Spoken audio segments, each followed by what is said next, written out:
chez sa propre pathie. Voilà. Donc ça, c'est vraiment un élément extrêmement important.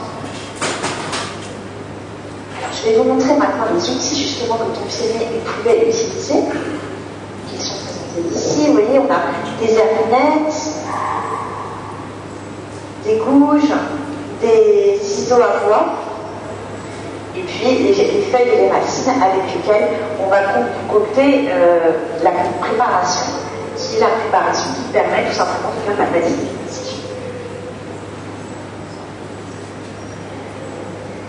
Alors maintenant, nous allons passer au peuple des lagunes.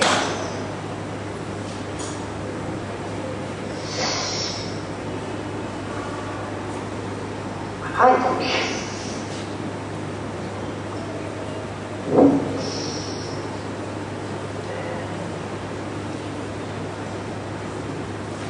Voilà. Et donc vous allez pouvoir le voir arriver avec ma petite machine. Donc là, vous avez une vue générale de la salle qui est consacrée au peuple des lagunes. Et vous allez pouvoir vous rendre compte grâce à quoi je peux me promener dans l'exposition en fait. C'est un dispositif qui n'est pas si... Enfin, qui n'est pas si compliqué que ça. Vous allez voir. Me voilà. Alors, le peuple des lagunes, donc vous avez l'idée générale de la section, et on va s'intéresser plus particulièrement aux maîtres dits des sculptures en ivoire. Alors, il se trouve que pour les peuples des lagunes, on n'a aucun nom d'artiste. On n'a aucun nom d'artiste tout simplement parce que déjà, il semblerait que ce n'ait pas été aussi important que ça de conserver l'identité des personnes qui faisaient les objets, mais aussi que quand on a commencé à s'intéresser à ces identités, c'était trop tard, en fait, elles avaient déjà disparu.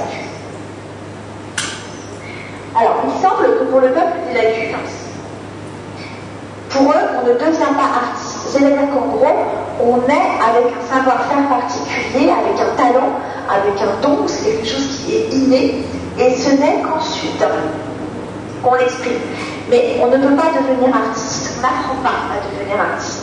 L'autre grande particularité de cette population, c'est qu'en réalité, il y a des femmes sculpteurs, et c'est tout à fait admis, et c'est tout à fait normal.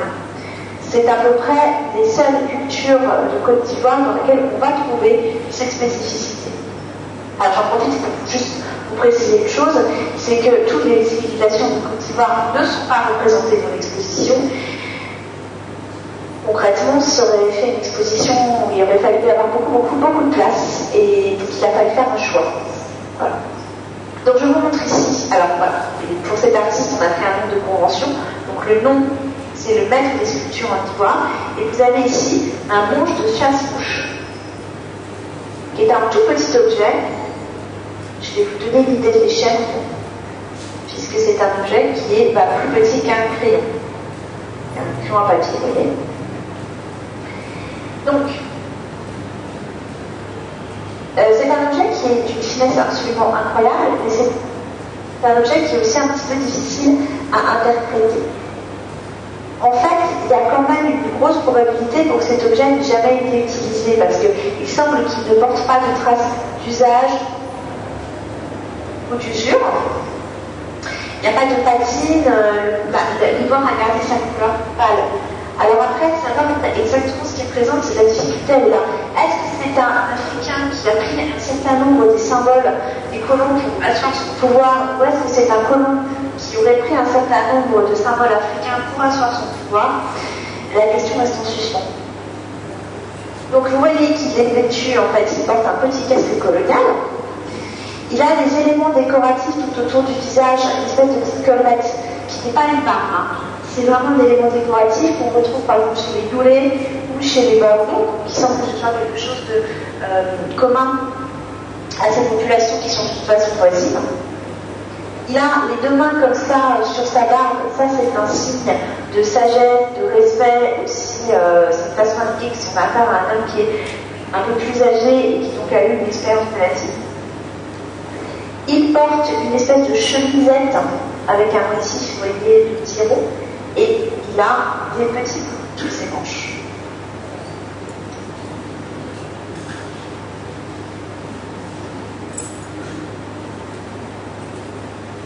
Ah, c'est là, il a des boutons. Il est assis, alors on est assis dans une position qui semblerait être plus européenne qu'africaine, parce qu'il a une jambe repliée sur l'autre, et il a des chaussures à talons, une espèce de petite bottine à talons, qui semble là également plus européenne qu'africaine.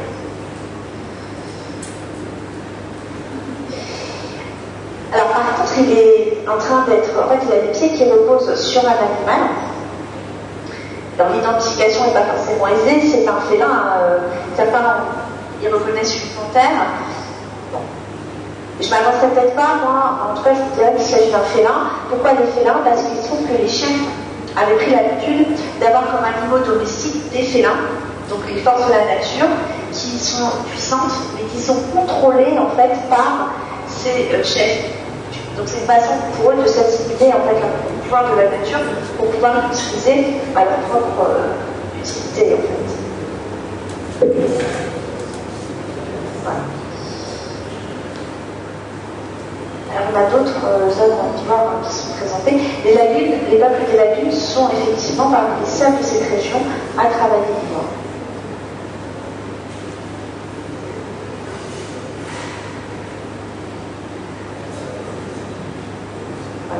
Un autre exemple. Alors vous voyez, celui-ci a visiblement plus servi que l'autre. Il a cette couleur un peu tomatine, rouge, orangé, qui nous montre effectivement des traces d'usure et de frottement.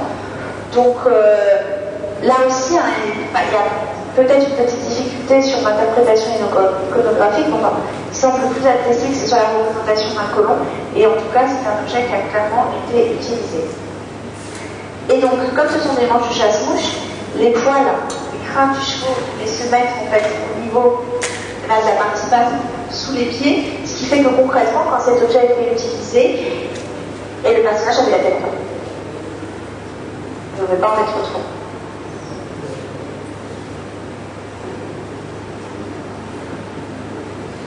Alors maintenant, on va passer chez les baoulés.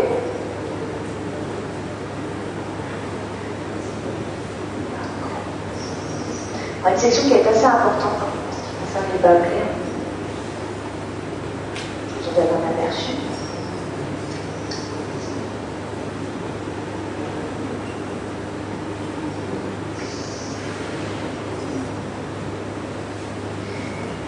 Alors, les baoulés, c'est un peu pareil que le chemin que dit la vue, à savoir que nous n'avons absolument pas les noms d'artistes. Donc il a fallu se contenter de noms de convention. La pièce que vous avez ici, elle est attribuée au maître dit de vérité. Alors pourquoi maître dit de vérité? Qui sait? Tout simplement, un des premiers collectionneurs de cette pièce, c'était Monsieur Vérité, donc c'est lui qui a donné son nom à l'objet. C'est une habitude qui a été prise pour les baoulés en fait. On va donner aux artistes le nom des collectionneurs. Alors le maître de vérité, ce qui va le distinguer, en fait, ce qui va vous permettre de le reconnaître, c'est sa façon de traiter les volumes, les transitions en fait entre les articulations, que ce soit ici l'épaule ou le coude, et même au niveau des bassins et des hanches, finalement, les articulations sont très peu marquées. On a quelque chose de très rond, de très englobant en fait, et de transitions qui se font tout en douceur. Ça, c'est pour le volume général en fait, de la pièce. Et il y a l'expression du visage aussi qui est importante, avec une expression très sereine, très douce, et alors un nez qui est très plein. Les lèvres, elles sont un peu comme ça, ramenées vers l'avant. Et les sourcils qui viennent complètement englober en fait les indices de roue, c'est les yeux qui sont fermés. Alors, cette statue, c'est une figure de pouvoir. Ça, on en est certain, d'autant plus qu'il est assis sur... Là, pour le coup, c'est vraiment une panthère tachetée. Donc, c'est un peu ce que je vous disais tout à l'heure. C'est un signe d'autorité, de pouvoir, de puissance, une façon d'avoir récupéré pour soi les forces de la nature. Et puis, alors, ces yeux, vous pouvez avoir la sensation qu'ils sont en métal, mais en fait, ils sont en pâte de verre à cet animal. Et cet animal est en train de dévorer une petite antilope. Voilà. Donc, toujours cette idée de la force et de la puissance qui s'exprime ici à travers ces pièces. On ne peut pas savoir exactement quelle était sa fonction, ça c'est beaucoup moins facile. En fait, dans la statue à Mahomet, on trouve deux types d'objets. On trouve d'une part les aciers sous, et d'autre part la représentation des époux ou épouses de l'au-delà. Alors, cette statue est traditionnellement considérée comme un acier sous, même s'il n'y a pas de preuve formelle. C'est quoi un acier sous? En fait, un acier sous, c'est un génie de la terre. C'est donc une puissance de la nature qui va éprouver le besoin de vivre avec un être humain. Et comment ça va se manifester? Tout simplement, elle va compliquer terriblement la vie de cet être humain jusqu'au jour où il va comprendre qu'il doit faire une statue à l'effigie d'acier sous pour vivre avec. Et à ce moment-là, les choses vont se passer beaucoup mieux. Alors, on nous raconte que les aciers sous sont normalement assez moches, mais quand on essaie de se gagner leur bonne grâce, on va plutôt les représenter très beaux et très séduisants. J'en profite pour vous donner ce détail, que les cheveux et les poils de barbe aussi sont de vrais cheveux et de vrais poils de barbe. Donc il y a quand même une volonté de réalisme. Qu'est-ce qui fait que cette statue est traditionnellement considérée comme un acier sous? C'est sa taille. Mais en fait, l'autre type de statuaire, les blolos, quand je vous parle des blolos bas et les blolos blancs, donc les époux de l'autre monde, stylistiquement sont très proches des représentations des aciers sous, et si cette information n'a pas été collectée à la base, elle est perdue. On ne peut pas rétroactivement retrouver la fonction originelle des différentes statues. Alors, vous avez ici des statues qui sont attribuées au maître dit de Asher.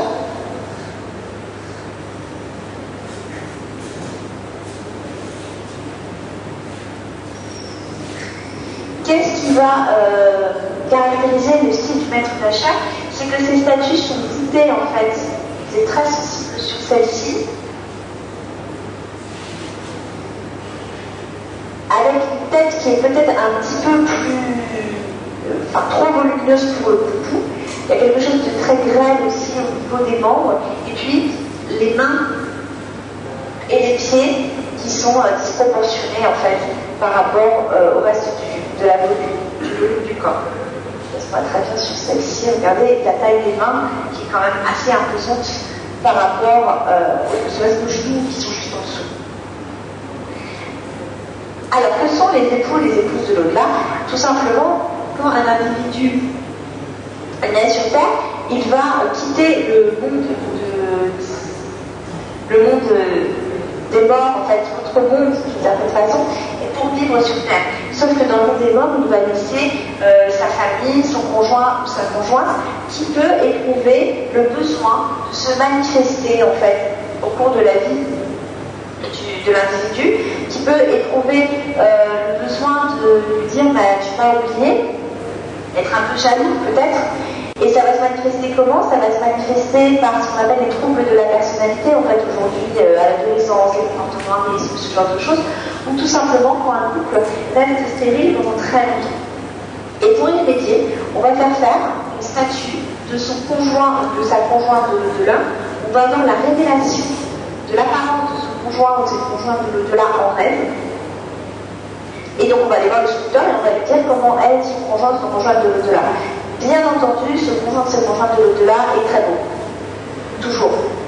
Ce qu'elle dit, c'est de lui faire plaisir, c'est de lui satisfaire. Donc on va effectivement le représenter d'une manière plaisante. Et ensuite, on va vivre avec ce conjoint de l'au-delà exactement de la même façon qu'on vivrait avec un conjoint en chair et en os. C'est-à-dire qu'on va manger avec lui, on va sortir avec lui, on va dormir avec lui. Voilà. On a exactement les mêmes obligations. Donc ça, c'est quelque chose qui est très présent dans la statuaire et dans les collections à travers le monde d'objets Mahomet, parce qu'une fois que l'individu est mort, finalement il a rejoint son conjoint ou sa conjointe de l'au-delà, et la statue n'a plus d'utilité d'une certaine façon. Donc je dois quand même à la vérité lui dire qu'il y a beaucoup de représentations de femmes dans les époux de l'au-delà. Visiblement visiblement, elles sont un petit peu plus jalouses que les hommes.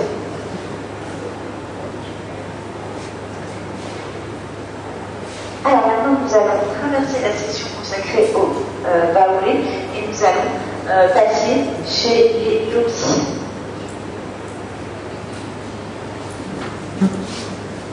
Voilà, vous voyez qu'on n'a pas que des statues, bien entendu, pour les baoulés, on a aussi quelques masques, notamment ce masque-ci qui est important, alors qui est important pour la façon dont l'Europe a découvert l'art africain, puisque ce masque a appartenu au peintre flamenque, qui avait été un des premiers grands collectionneurs d'art africain, et du coup, qui a dit qu'il avait trouvé dans l'art africain une liberté formelle qui lui a permis de faire avancer son art, en fait, et donc d'être un grand représentant des avant-gardes européennes. Il est en bois, l'aspect très illustré pourrait vous faire croire qu'il est en métal, mais il est bel et bien en bois.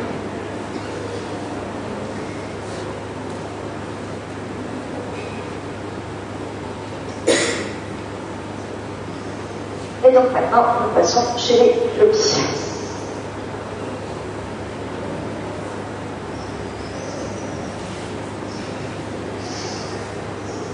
Oh, attendez.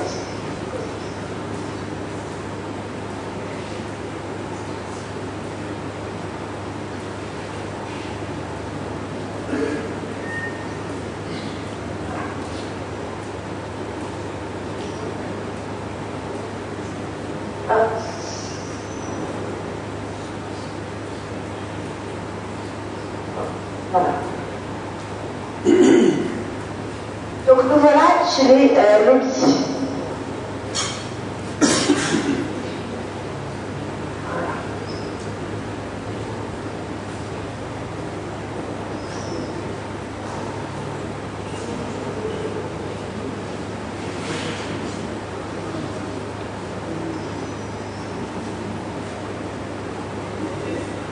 Donc, là, on est avec un artiste dont nous avons le nom, qui s'appelait Palais. Alors, les lobbies en tant que tels, en fait, n'existent pas.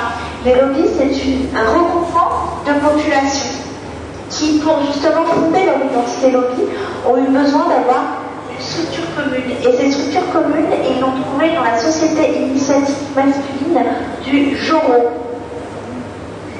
Et donc, c'est dans ce cadre, dans le cadre de la société initiatique du Joro, qu'on a produit les sculptures.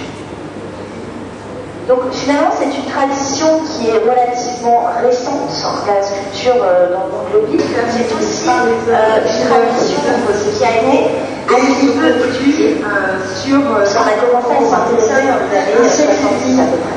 De biographie, alors là c'est du travail qui reste à fournir. Mais en tout cas ce qui est sûr c'est que ce sont des statues de culte. On s'est rendu compte aussi qu'avec le temps, elles ont grandi, les statues. Plus elles sont récentes, plus elles sont grandes. La statue que vous avez là, c'est une statue qui date des années 50. Et donc, vous apercevez, je pense que c'est une statue qui a été utilisée puisqu'elle porte encore sur elle sa patine rituelle, sa croûte, en fait, qui est constituée de kaolin. Alors, elle a bel et bien un visage, hein, mais il se trouve que avec les couches de kaolin qui ont été basées dessus, ce visage a tendance à disparaître un petit peu en fait, à avoir été submergé sous les couches de kaolin. Ces statues, donc pour pouvoir produire ces croûtes, il y avait de l'argile, mais il y avait également des sacrifices sanglants qui pouvaient être ajoutés dessus, comme par exemple le sacrifice de poulet, et donc elle a encore des plumes sur la tête qui évoquent tout simplement ces sacrifices. Et puis on retrouve la plume au niveau du bras ici. Donc clairement, ça vous prouve que cette statue, elle a été utilisée, qu'elle a eu un passé rituel très important. Le bras sur lequel est accrochée la plume est articulé sans qu'on sache véritablement pourquoi. Et au niveau du cou, elle a un petit morceau de tissu qui est en fait un wax. Alors, vous êtes un peu obligé de le croire sur parole parce que c'est quand on arrive à s'approcher très très très près, on se rend compte qu'il y a énormément de couleurs sur ce morceau de tissu qui nous permettent donc de savoir que c'est un wax.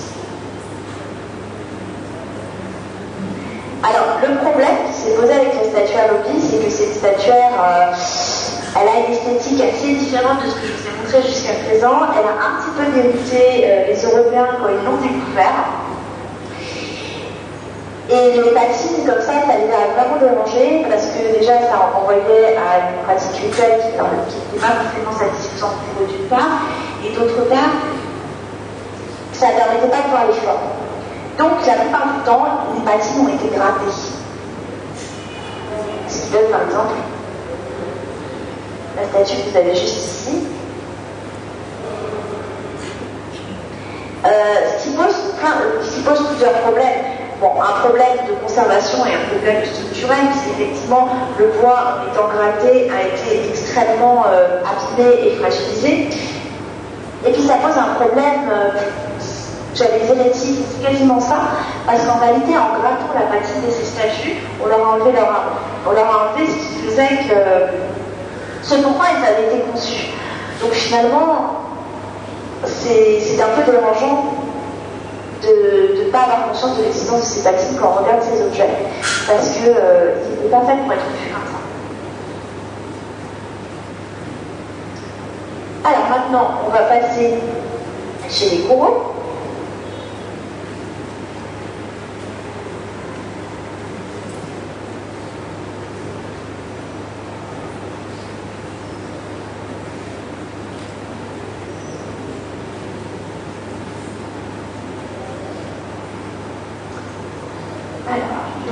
Traversons encore un peu les lobbies pour arriver jusque chez les coraux.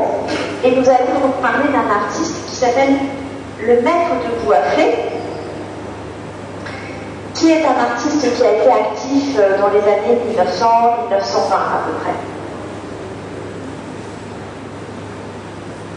Voilà.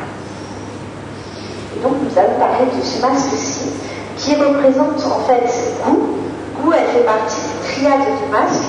Donc vous avez Gou, Zaoli et Zamblé. Gou, ça va être la partie féminine en fait de ces mascarades. Zamblé, ça va être Marie qui est la partie animale. Et puis leur fils, Zaoli, il est à la fois animal et à la fois humain. Il est à la fois civilisé et violent. Et en fait, c'est d'une certaine manière une évocation de l'homme. C'est ça qui se joue dans cette mascarade. Alors le Maître de Bouaflé, il a un style très très particulier qui permet de le reconnaître assez facilement. Et donc ici, je vous ai mis le profil sur ce masque, parce que c'est probablement le profil qu'on se rend le mieux compte de ses caractéristiques stylistiques. À commencer par la forme de ce masque. Vous voyez, ça fait une espèce de S. C'est avec un fond très très très bombé et qui s'étend derrière, des formes à la fois allongées et sinueuses qui sont vraiment typiques du Maître de Bouaflé. Les yeux, qui sont traités en faucille, vous apercevez ici au niveau du stylo, là aussi ça c'est un élément caractéristique du style du Maître de Bouaflé, de même que l'arcade sourcilière, qui en fait fait écho à la forme des yeux. Le nez, il commence là en fait, il commence au milieu du front.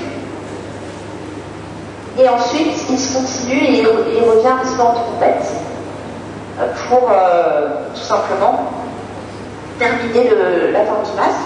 Il n'y a quasiment pas d'espace entre la bouche et le nez, et la bouche, elle est réduite simplement à la lèvre supérieure. Presque comme si le masque, il fait l'amour en fait, ce masque-là. Et dernier élément important, c'est la façon dont il va introduire les cheveux sous la forme de pointes de triangle en fait qui viennent occuper le haut du masque. Alors, normalement, Gou est censé être une femme, complètement une femme. Là, vous avez Gou qui est anthropozoomorphe. Il faut quand même savoir que Gou, c'est la perfection totale, complète et absolue à tous les points de vue. Physique, spirituel, intellectuel, philosophique, moral, tout ce que vous voulez. Et donc du coup, elle est considérée plus belle quand elle est entièrement femme que quand elle est femme et animale. Donc là, on a une femme animale. Alors le maître de Bois-Clé n'a pas fait des masques, bien entendu. Il a aussi réalisé de petits objets, comme ici, cet étrier de poulie de métier à tisser.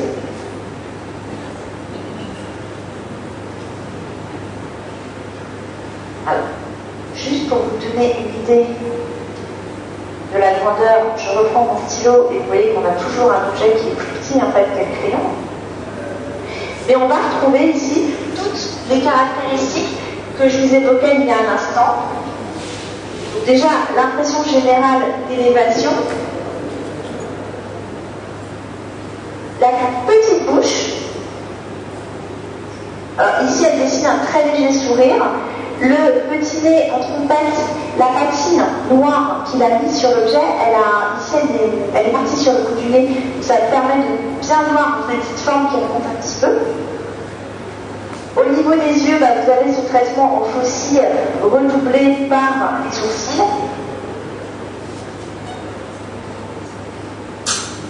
Et puis, la coiffure, vous retrouvez ces points triangulaires, très tout simplement, qui viennent coiffer, embellir cette tête de femme.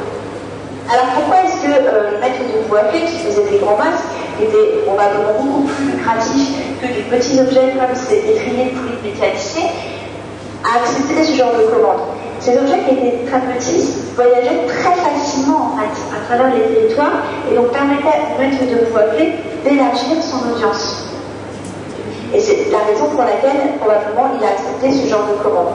C'est presque aussi une façon de dire, regardez ce que je sais faire. Si je sais le faire en petit, je sais le faire en grand. Donc, vous pouvez passer des commandes. C'est presque comme un catalogue, si vous voulez, de ce savoir-faire.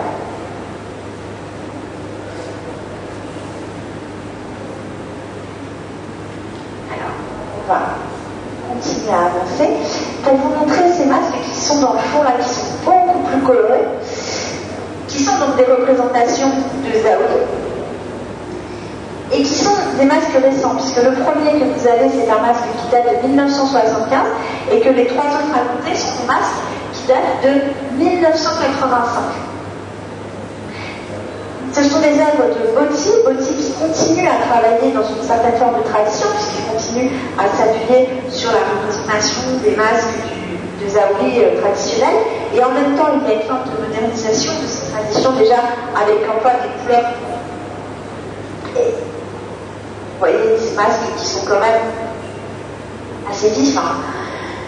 Et puis, dans les scènes aussi qu'il fait le choix d'exposer sur le haut de ces masques, ici vous avez la représentation d'un dignitaire qui a sorti tous ses instruments et tous ses attributs de pouvoir, qu'il a tient sous sceptre, il est assis sur un trône en or, il a un petit chapeau avec une applique en or dessus, il a revêtu son qualité et il a sa montre,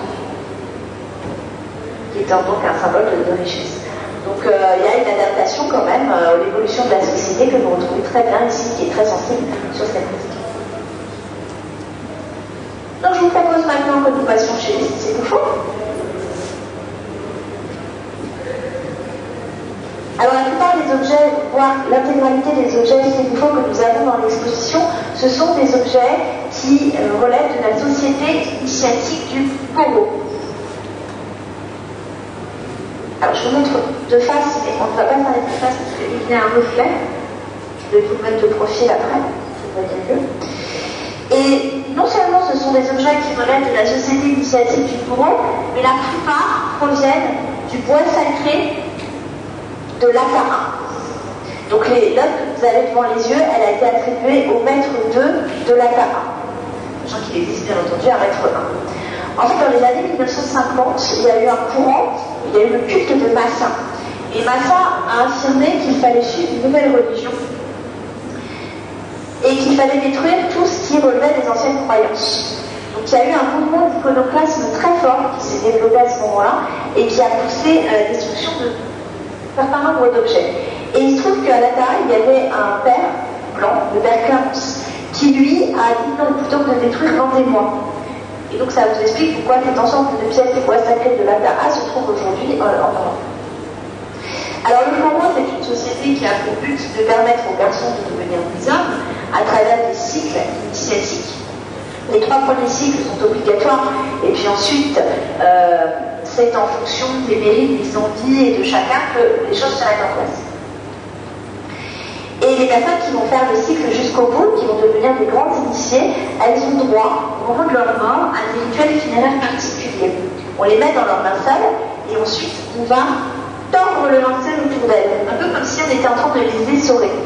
Et en fait, c'est l'idée qu'on va prendre leur savoir, leur connaissance, on va sortir ça du corps pour que ça puisse être remis à disposition des vivants. Et c'est exactement le motif que vous avez représenté sur le haut de ce masque.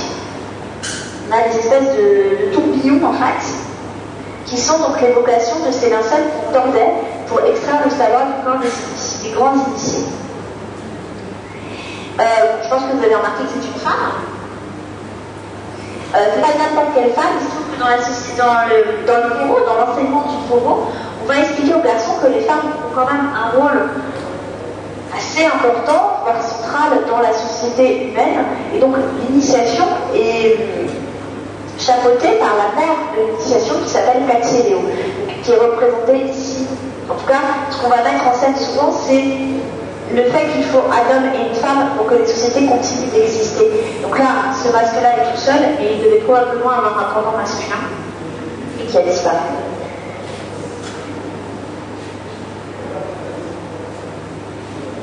Autre objet, après ce masque dégainé, vous avez d'autres objets qui sont utilisés dans le cadre du Poro, ce sont des statues déblées.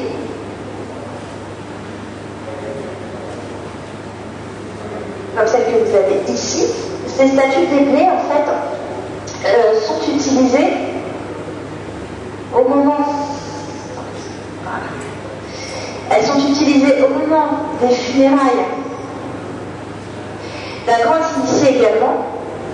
Donc l'idée, c'est qu'en fait, les garçons, juste pour vous donner l'idée de la taille, les garçons, en fait, attrapent les statues là, sous les épaules, et vont taper sur le sol avec.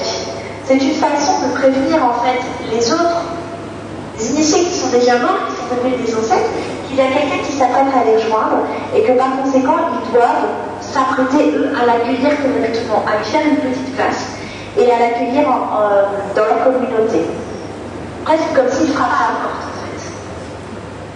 Alors du coup, comme ces statues, celle-ci en particulier a été beaucoup utilisée, le pilon qui permettait de taper par terre avec a disparu.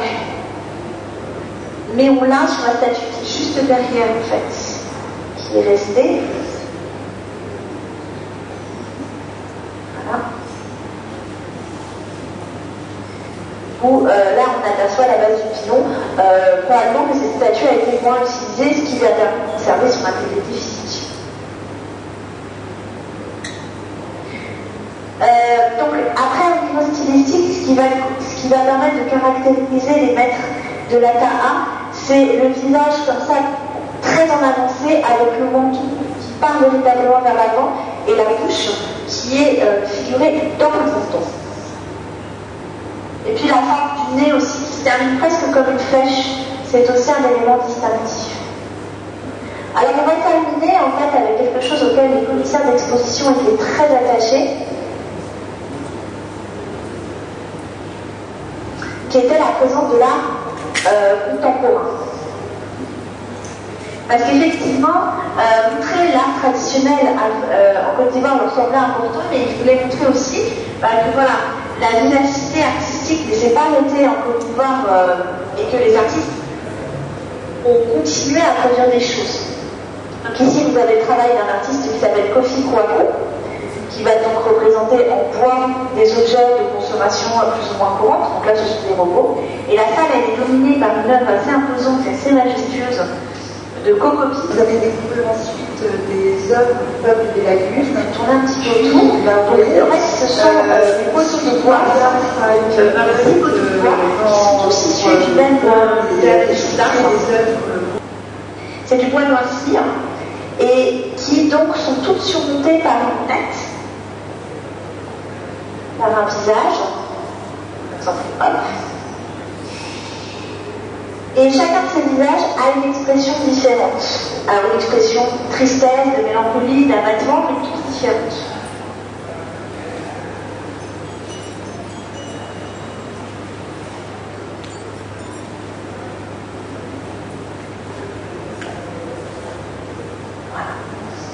c'est une œuvre qui est assez monumentale.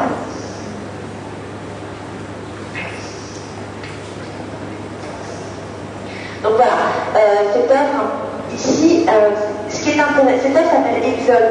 Et de la part de Kokopi, c'est une réflexion justement sur les passages, sur le poids aussi des déplacements de population, sur ces déplacements sont-ils volontaires ou non.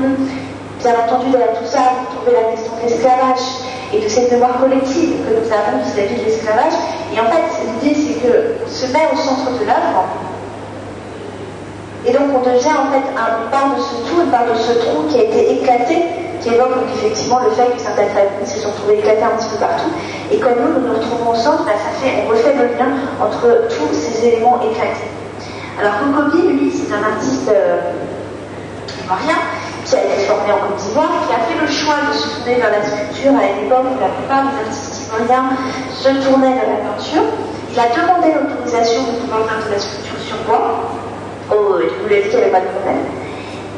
Mais il vit aujourd'hui en Allemagne et donc il utilise du bois allemand. Il a besoin d'avoir du bois local, c'est une façon pour lui de garder un lien avec la terre, d'une façon. Et en même temps, il fait le lien avec la tradition médiévale allemande, qui était une tradition de sculpture sur bois, qui mélange en fait l'héritage africain, l'héritage européen. Il a un pied en Afrique et un pied en Europe, donc c'est un symbole très fort quand même de terminer cette exposition sur cette œuvre qui est une œuvre de la transmission, du passage, du dialogue des cultures. Donc ça, c'est quand même quelque chose d'assez important. Alors, je vous propose, si vous voulez maintenant, de répondre à quelques questions.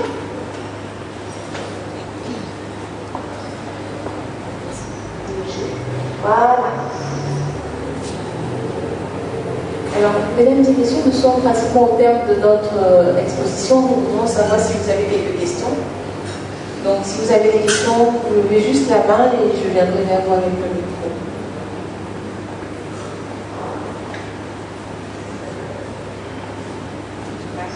Je crois qu'on n'a pas de questions. Marielle. Très bien. On n'a pas de questions. J'ai plus qu'à vous remercier. D'accord.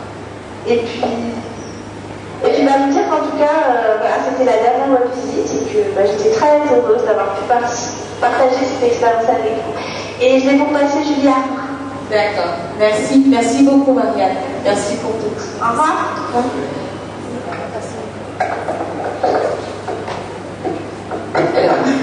Bonsoir à tous. Alors, je profite de cette dernière web visite pour remercier chaleureusement Marianne, qui a effectué un travail remarquable tout au long de ces 9 web visites depuis le 1er juin et qui a successivement emmené les spectateurs du musée des civilisations, ceux de lycée, d'université, au cœur de cette magnifique exposition.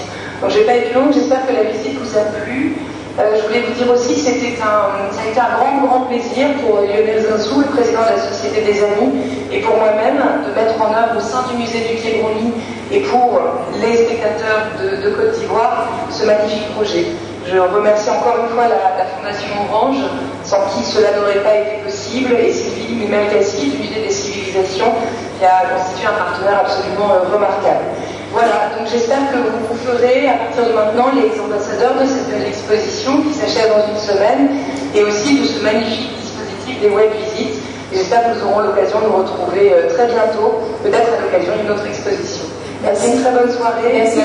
Julie, un instant s'il te plaît, il y a le représentant du ministre de la Culture qui va dire un mot.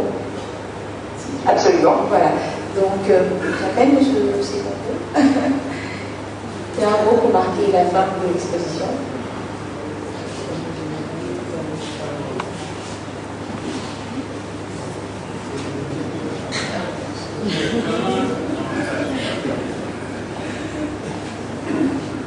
Merci de nous passer la parole comme toujours.